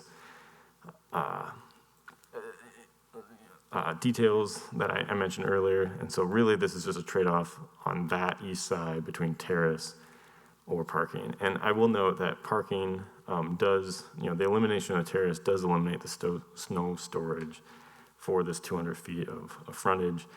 That comes with a lot of its own implications in terms of where that snow ends up going, if it ultimately gets plowed onto sidewalks. And so there are some downsides to this, as well as potentially some general downsides with northbound traffic of getting slowed down by parallel parking. But generally, I would think that would be fairly infrequent. We're talking about 20 spaces. And really, this would facilitate basically delivery access and kind of intermittent parking for visitors. And so that's what we're doing here without really any larger impacts to the corridor. And so mainly we want to hear from the folks, we want to keep this on until now, just to make sure we heard from all the folks living on the corridor, and particularly this block, to see if this still made sense, or if we should remove it and just have terrace through there, similar to the rest of the corridor. So with that, I can kind of open it up to questions and comments. Katie, I think you had a first question. Yeah, I'm kind of scratching my head regarding this parking again, Andrew, because I think we've discussed this at length in many of our meetings, and I think maybe not universally, but the general consensus for most of the people was that the parking left in there was not the best idea. And so I thought we had decided, at least within our small group, that when we met over the number of sessions, that the parking was going to be not an option. I don't even think everybody along Syene that lives there is all universally pro parking. Not to mention they lose some of the terrace that's already in front of their house. There's snow removal issues. I mean, you can tell a snowplow driver how to plow it, but it doesn't mean it's necessarily going to happen that way. And so I feel like you leaving it in there and positioning it that it's still a viable option, when I felt like it really was agreed that we felt that it wasn't the best idea, seems opposite to what was discussed in the meetings. Yep, Katie, that's a good point. I mean, I would say generally speaking, folks in the small group meetings were, folks not living on this block are generally against this. And there's some folks living on the block who would not like it either. And so I just felt like to be most fair for folks that weren't involved, who live on this block, we just kind of open it back up one more time, make sure, if basically, from my understanding, if we get the great majority of folks living on that block, knowing that they would ultimately be the ones being assessed for it, that is kind of a local decision of amenity for them that they would be paying for. And so I guess from my understanding, that I wanted to get it back out there just to make sure we're all on the same page and I wasn't leaving anyone behind. So. Right. I guess I just feel like the housing, the project was built with a certain parameters in mind. The fact that the houses were built that close to the road. I understand it's not ideal. However, it was approved by I don't know who. And the idea is that the housing, either the houses were cheaper to begin with, or maybe they're not as valued as high as now because of the fact there are some drawbacks to that fact. And it just, to keep bringing it up again when I felt like it'd been put to bed seems curious to me. Sure. Yeah, Patrick. I agree with all the reasons that Katie just said, that in our ad hoc meetings, this was dropped a long time ago. I don't know why this was not removed a long time ago. This is the most horrible idea that I have seen in this entire plan. Just because the developers who built this didn't put a frontage road in front of these houses does not mean that Syene should be turned into a frontage road for them. Even the couple of people who lived in these houses along here have dropped this idea quite a while ago. So I've been questioning all along why this is still in any of these plans. And I have also thought through about how this would work. You said, I think, 2 spots of 5 cars each. There's 15 houses along there. They're going to be fighting over these parking places right there, which means they're going to be tight parking in there. And just think of driving north on Syene right here, and all of a sudden the car in front of you wants to parallel park. That means stopping right in the middle of the road and then wanting to back up into a tight parking place. What's that going to do for rear-end collisions? This is the worst idea that should never have been considered by any traffic engineers, yourself or KL. This should have been removed a long time ago. This is a terrible idea, and I'm glad you did mention, Andrew, that the people living in these houses will be assessed for it. I certainly think they should. I also think that if they still want that roundabout, they should be assessed for that also. Thanks, Steve. I'm Patrick. Oh, sorry, Patrick. Sorry, Steve. You have your next question. Yeah, I won't try to match Patrick's enthusiasm. Working backwards, it would take a change of the city's assessment policy to assess for this parking lane. Does someone want to offer the fact that that has been changed or is planning to be changed or would be changed? So as part of our city's assessment policy, we can charge for a new street width. It's typically in developments with new streets, but in this particular case, it would be new street width associated with the parking lane. So, and just okay, but there's no precedent for it. It has never been done in the past, even though we do have street parking on East Sherrill Parkway in the Fitchburg Center. We have it on Research Park Drive. None of that was assessed to adjacent property owners. Moving backwards, I would say that while the review on parking in this area is mixed, it does have a benefit for traffic calming. If you are trying to imagine the traffic speeds of today and the traffic volumes of today, yes, of course, there would be rear-end collisions, but this reconstruction is going to change this from a country road to an urban street, and it would be totally reasonable to have parallel parking. The only downside to this I see is snow storage. I see that the the benefits are definitely there for traffic calming. I wanted to talk about the mid-block crossing just north of Argus. And I'm wondering why the mid-block crossing is in fact a mid-block crossing and not incorporated into the Argus intersection. If someone is coming out of Argus and wants to head west to the Swan Creek neighborhood and Big Blue Stem along the bike path, we're detouring them down the bike lanes to the crossing and then across. I was imagining this mid-block crossing would be a straight extension of the east-west portion of the existing path, and that while there may be a rounded corner for people who are proceeding between the west and the north, people who are going east should be able to go straight across to the Argus intersection.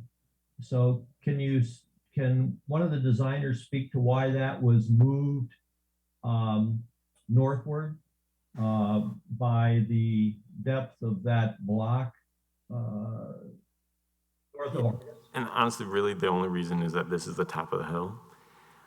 Ordinarily, we would definitely want to just continue this alignment. I mean, not all lines up. This would be ideal, but the top of the hill is here. And so really we're just trying to make it as visible as possible. And so, this is preliminary. We might still be able to do a Z crossing and kind of shift this over a little bit, but it'll probably be north of the actual Argus proper alignment. That hill is a huge problem for the residents of the McCoy house. And I do not see a lot of interaction between the surrounding property, possible exception of the fire station driveway, to lowering that hill. So I would urge the designers to attempt to lower that hill, find someplace else for that dirt, and make it safer for the McCoy house driveway, for Argus Lane, and for the firefighters, and move that crossing up to near the McCoy house property line. And we will be removing some of this hill here. You have to remember, we're basically hemmed in by Argus elevation and to some extent the firehouse elevation. As we drop this, this gets steeper. Obviously, this gets steeper. It is right in, right out, so it's less of a concern. But basically, just that's really what we're mashing into. So we will be reducing it to some extent, but the majority of the hill will still be there. So one last item is the striping for the indicated parking. I think should not be used. Instead, we should use T's and L's rather than a stripe. The T's and L's organize the space better. And so that the first person that parks there doesn't leave two half spaces. And it also distinguishes between the stripe for the fog line that delimits the bike lane and the parking. So I think that if parking is put in any place in the city, we should be considering T's and L's instead of a stripe. Yep, thanks, Steve. All right, I think, Patrick, we do have Anna Larson and Ellen Riggs that raised their hand before you. So Anna, do you want to go next? Yes, hi, my name is Anna Larson. I do live off of Argus Lane in the Uptown Crossing neighborhood. Now, I am in the duplexes, and I just want to comment on a couple, I guess, the congestion of extra and or visiting vehicles / delivery vehicles / any other kind of vehicles coming through the area is causing an issue in Argus Lane specifically, because we can't even place our trash cans out. And thus, this is why our neighborhood is, gung-ho on the parking situation on South Syene. It's a tight squeeze when both sides of the road are parked up.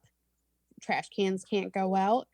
Vehicles are going in and out at an increasing rate because there's buildings being, built. We just got 4 new duplexes that were just built and rented in. So that's one of my concerns.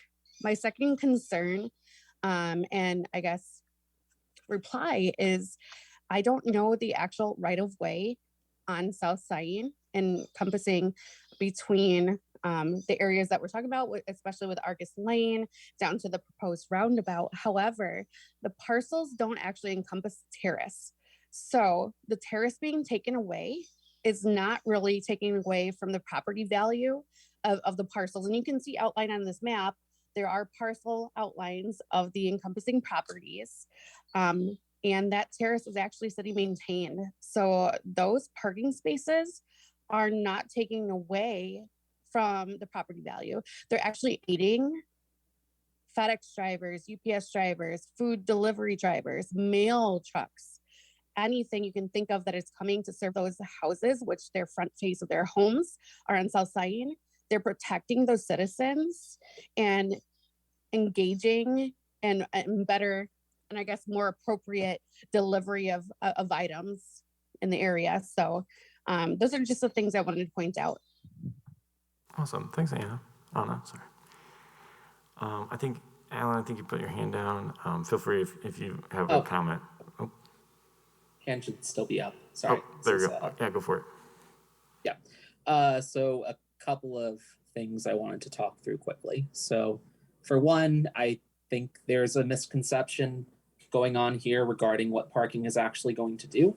I think that misconception is that with parking put in, this is going to be a new thing that people in the community are now going to use, and that more people and delivery drivers are now going to park here. The reality is delivery drivers already park on that road to make deliveries, and it creates incredibly unsafe traffic conditions. If we want the traffic flow on this road to be better, that can't happen. If we add these parking spaces, we resolve that issue.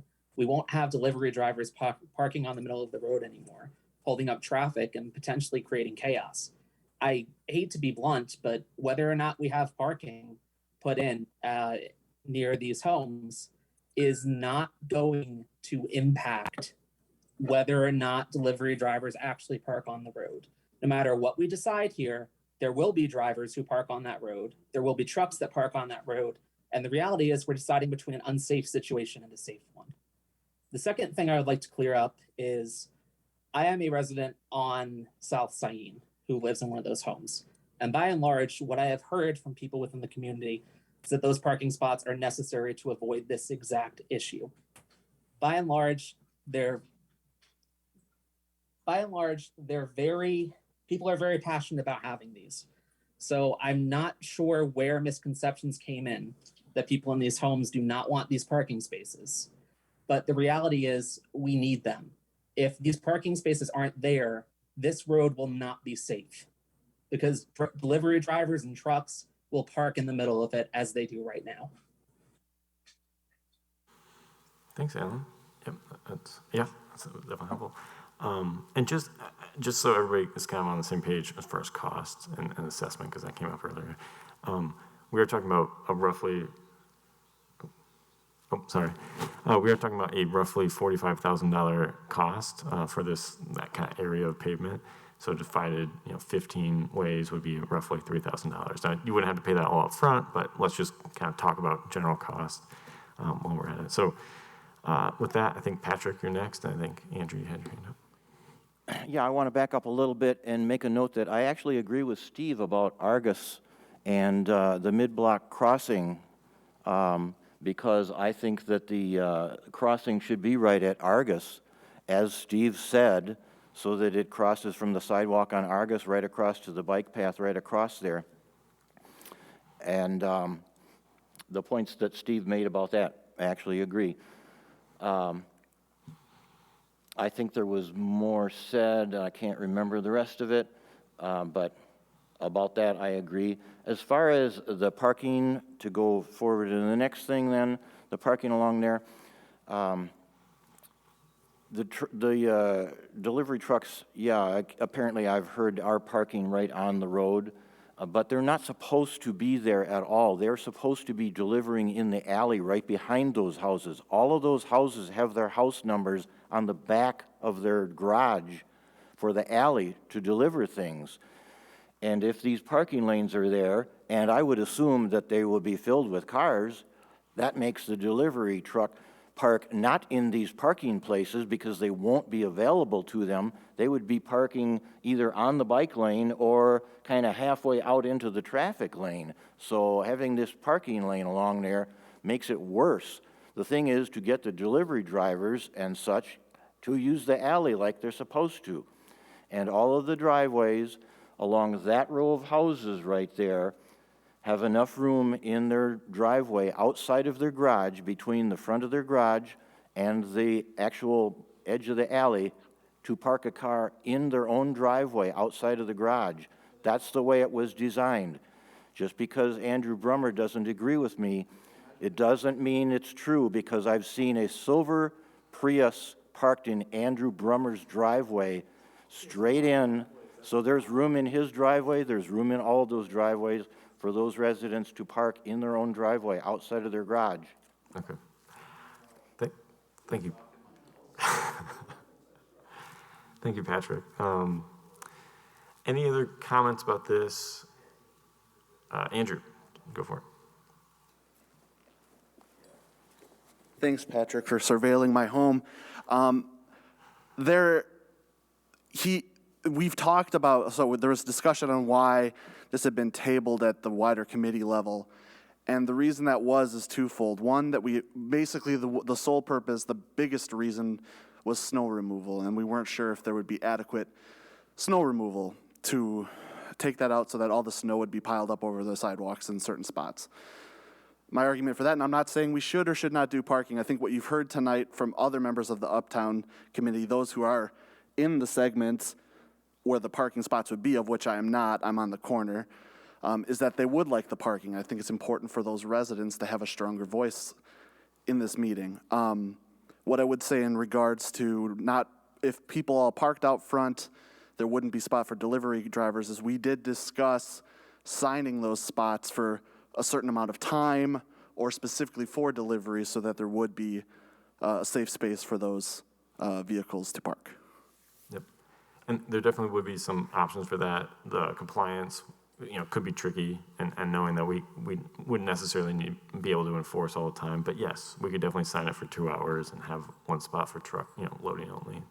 And one last thing is I can equivocally say, and I can have anyone can come take the measurements, that every driveway in that alley of Uptown cannot fit a parked vehicle. I will stake my life on that statement. Thanks, Andrew. I think we have some folks online. I think Katie and then Alan. I just wanted to readdress the guy who mentioned that everybody who lives on Syene is all for parking. How did we get the information that not everyone was? I think Andrew, who lives on the corner, can corroborate the fact that not everyone along that stretch is pro parking. So I just wanted to clarify that it wasn't a blanket statement made by me. I didn't make it up. It was input from other residents along that portion of Syene. With respect to the safety, I live, like I said, half a block from there. I do see much fewer delivery vehicles, although I'm not out there patrolling it, but I wonder if more are using the alley. And if there was a concern about the safety, these are they've all been built within the last few years. If that was the case, when they made this development, why were they not concerned about the safety and the parking, et cetera, when this plan was put into motion? I feel like we're trying to put lipstick on a pig. We are trying to fix something that should have been done properly when it was built in the last few years. And I feel like we're trying to fix something that's not as easily fixable had it been designed properly in the first place. So I feel like you're trying to fix something by kind of a Band-Aid. I mean, it's not ideal. I don't think it's an ideal solution. I understand there are parking issues. And I would also agree, not all the driveways can accommodate another vehicle behind their garage. I do agree with that. I don't think they're all long enough, but I feel like you're trying to fix something that's, however you try to fix it, it's not going to be fixable. And I feel like they're trying to make a silk purse out of a sow's ear. And I just feel like I said, it was universally, I felt, sort of decided that the parking was not the best idea because of a number of reasons. That's all. Thanks, Katie. I think we have time for Alan, and then Paul, I see your hand up, and then I think we want to move on because we have a few more things left. So.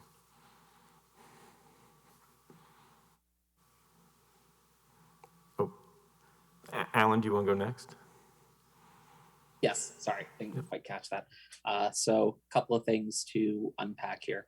So yes, as someone who lives in that neighborhood, there is definitely not enough parking. There is definitely not enough space behind the homes to park there. So I want to be clear about that. I hardly think there's enough space to put a delivery vehicle through, but that's besides the point. There's a couple of things. I think there's a bit of concern about the parking spaces, but as far as I'm hearing, a lot of this concern is from people who do not live in the Uptown Crossing community, which is fine. I mean, obviously everyone gets a say in what's going on here. But as Andrew said, I would hope we would be accounting the voices of people in the community who are actually going to use these parking spaces a bit more, because they're going to be the ones that are directly impacted here. One thing I want to be clear about, the people who are using these parking spaces are not the people who've spoken up who are opposed to having these parking spaces. Because the people who are going to be using these parking spaces are people that actually live in the community, not people that seem to have enough time on their hands to look at random community members' parking spaces and try and do weird things in meetings to call them out, but that's neither here nor there. It is important to the Uptown Crossing community, who are members of Fitchburg, despite what I think some people seem to be implying, that these parking spaces do exist. And most importantly, that this road becomes safe, because it's been talked about before, but yes, delivery drivers are not supposed to park on that road. There were 20 yesterday alone. And that's just data from one member of the community alone who does not have a full picture or a full camera recording the entirety of it. So if we're having 20 delivery vehicles a day, I have to be honest, I don't know why anybody would think this is a safe situation to not have these parking spaces. Maybe there are things that could have been done better prior to the creation of this community, but the reality is, one, the people in this community still get a say regardless of that, and hopefully nothing will change that. And two, we might be trying to put lipstick on a pig, but honestly, the alternative to putting lipstick on a pig is unsafe conditions.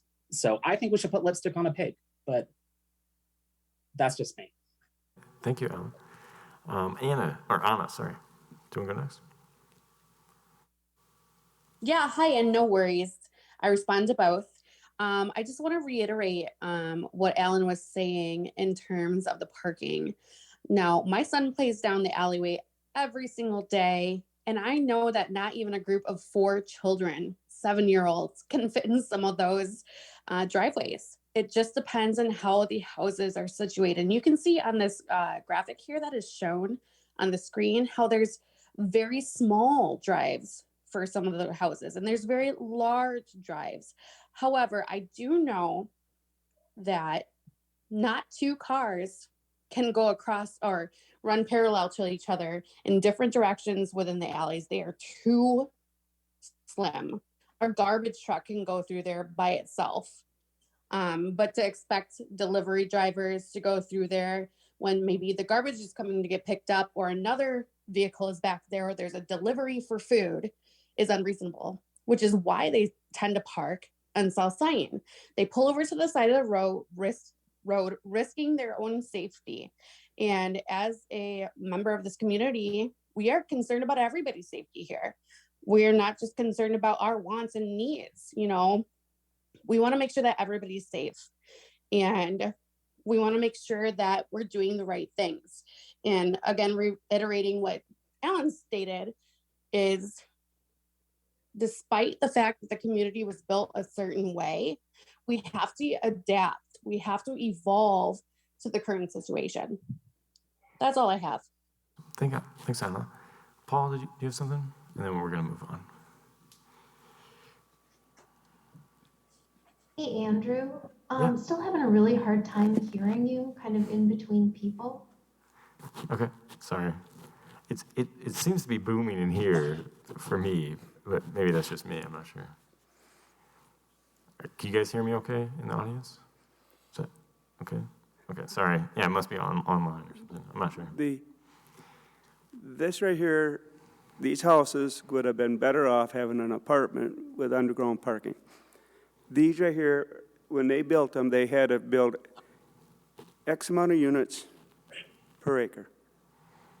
And they overbeat their limit.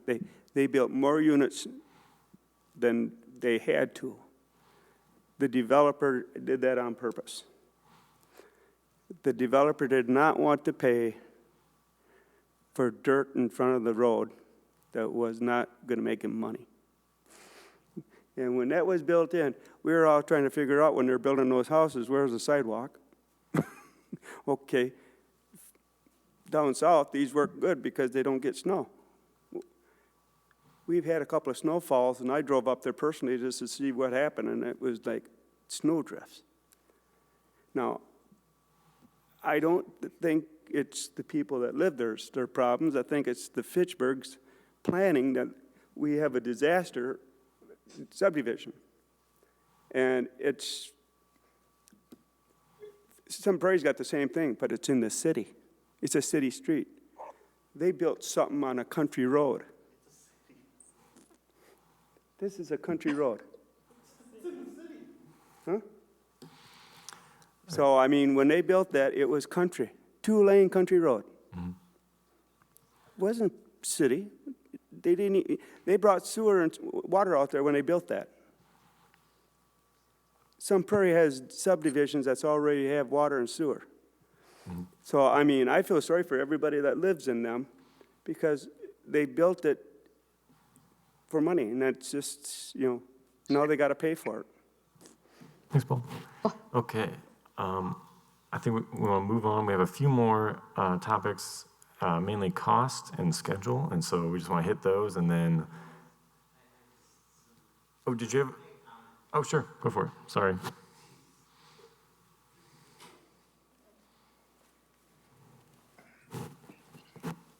I don't really think comments like, I feel sorry for people who live there and things like that. We have an issue here that needs to be addressed. Fitchburg is changing. It's not old country Fitchburg anymore. It's Fitchburg, a city. So we need to address these situations. We need to make sure that the citizens are heard and that the same 3 or 4 people are not repeating themselves.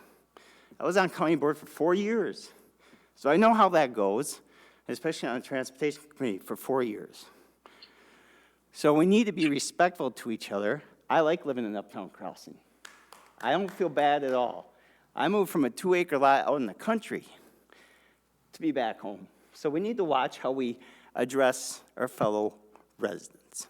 Now let's make this a positive thing for everybody, because this city is changing. It's not old Fitchburg anymore. It's new Fitchburg, and it's growing fast. So the city needs to do their job, and the residents need to do their job. Thanks. Thank you. All right. And so, yeah, definitely welcome more comments. I mean, ultimately, like I said, I think I'm going to put more weight on folks who live there, knowing that they're going to have to pay for it and they're going to be the ones using it every day. But at the end of the day, we want to respect everybody's opinions and try to make a balance. And we'll see what comes back from the survey. So with that, I'll kick it to concept costs. And so right now, I just kind of want to note that we're at roughly $8.5 million. That was part of the reason of shifting that north section of the McCoy, McCoy and Cap City Trail to a future project, leveraging some federal funding and also kind of separating that as a different project. And so that's, it's no longer included in this cost estimate, and that'll be a phase 2 of this project. And then this is really the project schedule. So, we're basically looking at plan refinement. So we're really got to kind of kick it in high gear here. So we're kind of looking to end the design effort in the next couple of months. So we can start real estate acquisition in January. And so we're looking at, getting to basically a 30% here by December.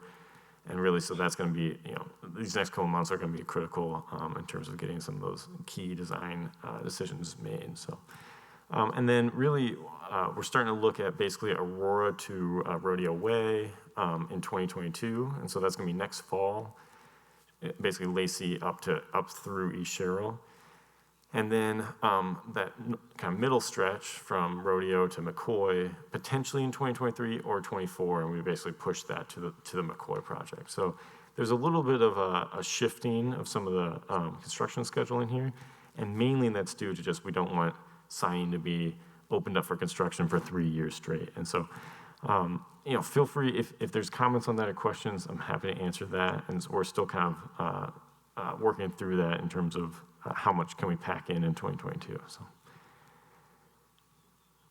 and there's a couple different ways to get involved. There's a survey online, so it's all on the project website, which is down here. But also, there's going to be we have a survey up right now that you can. We're happy to have you fill out. You can also reach out to us. There's my email up there, and also feel free to call or email either me or our KL engineering project manager Sam. With any specific questions you have over the next week or so before we kind of collect all these and get them incorporated into the design. But yeah, thanks a lot for your time, and I'm happy to answer any kind of high-level questions now. I think we have maybe about 15 minutes. I know we're running over, but And yeah. Andrew? Yeah. I know we had kind of talked about it through the overall design discussion. But I'm wondering if you can bring back up the overall roll plot, and maybe we can put together all of the different pieces of the traffic calming measures.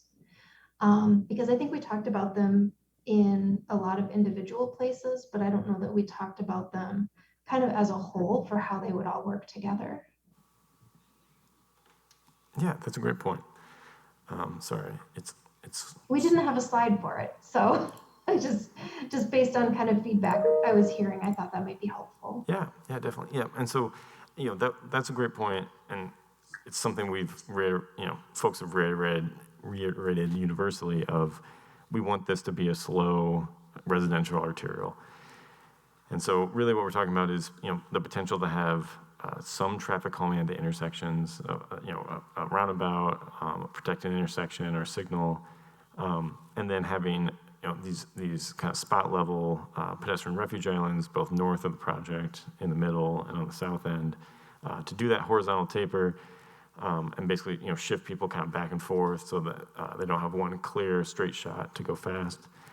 Also, looking at other things like rapid rectangular flashing beacons, driver feedback signs to tell you your speed, all those things kind of packaged together to try to kind of change the character of the street to make it a more residential feel, and kind of do some gateway treatments to make people feel like they're in a different space from other ends of the project corridor. So I think, Sam, does that seem right? Do you have any additional comments? No, and I think I would also just say that, having 10-foot lanes next to the buffered bike lanes will make people feel a little more constrained, and adding curb and gutter. I think overall, with all of those different elements put together, it'll feel more urban. And I think all of those elements work well together to try to calm traffic.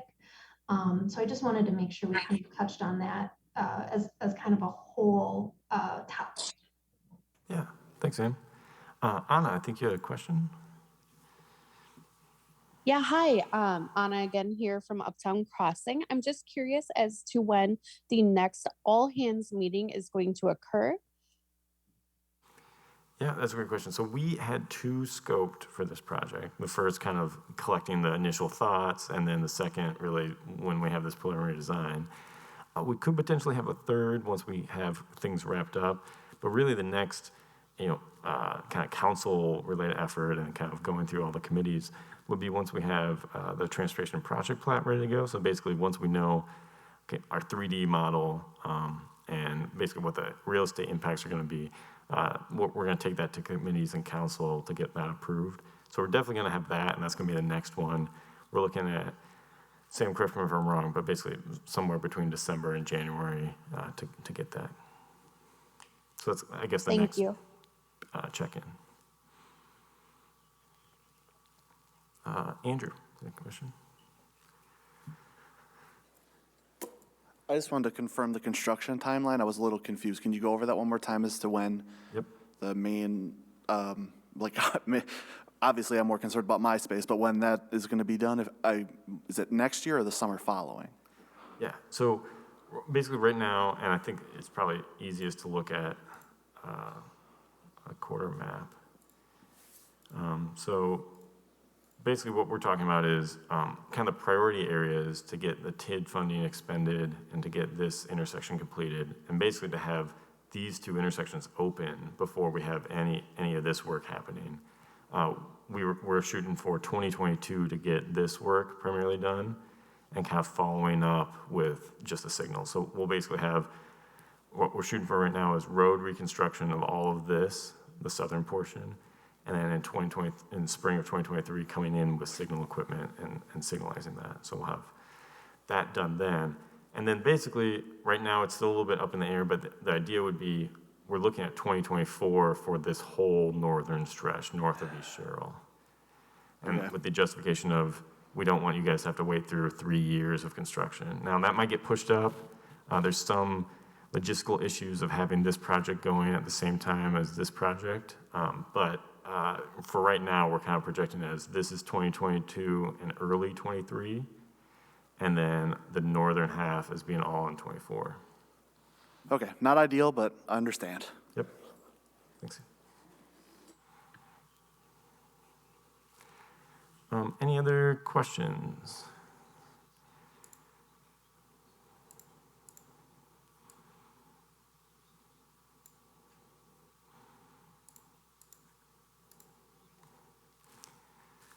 Okay. All right, hearing none. So yeah, as I mentioned, there is an online survey. Check out the project website for all of these exhibits. If you're missing something or you feel like we've talked about something that you're not seeing up there, feel free to email me. We have lots of materials that we generated, for the small groups that might be more intermediate materials that wouldn't have made it up there. So happy to provide that. And also, the next check-in, as I mentioned, is going to be December or January in terms of the committees and the council getting approval for that 60% and the real estate acquisition. So that's going to be, I guess, the next big check-in. So look for us then. And then otherwise, we might be scheduling another public meeting, certainly for the later stages, but also probably in the spring, just to kind of make sure everybody's on the same page as far as construction goes. So look for that as well. So with that, please feel free to email me and fill out the survey. And thank you all for coming tonight. I really appreciate it.